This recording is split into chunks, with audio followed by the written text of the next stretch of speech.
বাজুরিয়া বৃদ্ধ সেবা সদন ও হনুমান চল্লিশা সংঘের তরফে গণবিবাহের আয়োজন করা হয়, যেখানে 9 জোড়া দম্পতি বিবাহ বন্ধনে আবদ্ধ হন। এখনো পর্যন্ত মোট 517 জোড়া গণবিবাহ দেওয়া হয়েছে।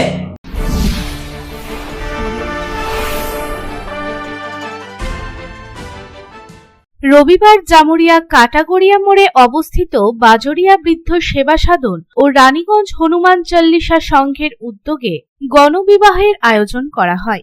এই গণবিবাহে এদিন নজরকাড়া যুবক যুবতীদের বিবাহ দেওয়া হয়। এখনো পর্যন্ত প্রায় 517 জোড়া ছেলে মেয়ের বিবাহ সম্পন্ন হয়েছে বলে জানান সংগঠনের কর্মকর্তা ওম প্রকাশ বাজুরিয়া। তবে আজ প্রায় 9 জোড়া দম্পতিকে বিবাহ দেওয়া হয়। এই গণবিবাহ উপলক্ষে বিবাহিত দম্পতিদের খাট, আলমারি সহ বিভিন্ন আসবাবপত্র দান করা হয় এবং বিবাহ শেষে প্রীতিভোজেরও আয়োজন করা হয়। এই বিবাহ অনুষ্ঠানে আগত উপস্থিত অতিথিদের মধ্যে ছিলেন বাজুরিয়া বৃদ্ধ সেবা সাধন ও রানীগঞ্জ হনুমান চল্লিশা সংঘের কর্মকর্তা ওম প্রকাশ বাজুরিয়া, দুর্গাপুর নেপালি পাড়ার হিন্দি হাই স্কুলের প্রধান শিক্ষক কলিমুল হক, রাজীব বাজুরিয়া সহ অন্যান্য বিশিষ্ট ব্যক্তিরা। এদিন আগত অতিথিরা নবদম্পতিকে আশীর্বাদও করেন। এই প্রসঙ্গে বাজুরিয়া বৃদ্ধ সেবা সাধন ও রানীগঞ্জ হনুমান চল্লিশা সংঘের কর্মকর্তা ওম প্রকাশ বাজুরিয়া জানান, সমাজসেবা একটি কঠিন কাজ। মেয়েদের বিয়ে দেওয়ার মতো কঠিন কাজ গত 23 বছর ধরে হয়ে আসছে। এখনো পর্যন্ত প্রায় 517 জন দম্পতিকে বিয়ে দেওয়া হয়েছে। দুস্থদের বিবাহ দেওয়ার জন্য এই উদ্যোগ।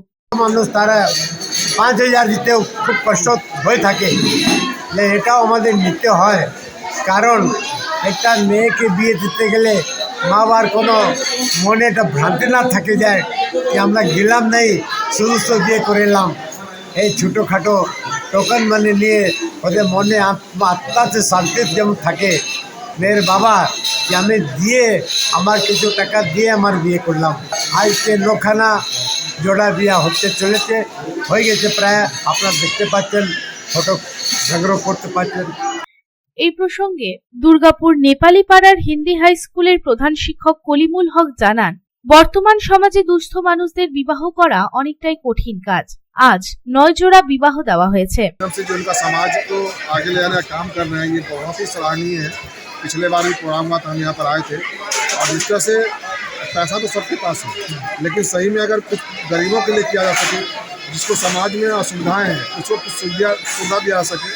आजकल जानते हैं कि आजकल बेटी की शादी करना कितना दिक्कत होता है, और वैसे समय में एक सामूहिक विवाह का जो आयोजन हो रहा है, उसका सारा खर्चा उठाना, खाना पीना से लेकर के आज 9 जगह शादी हो रहा है, जो सामान दान दहेज होता है वो सबके साथ रुखसत विदा करना, ये बहुत ही सराहनीय काम है। हम उनको भगवान से यही प्रार्थना करेंगे कि उनकी लंबी उम्र व सेहतमंद रहे, स्वस्थ रहें।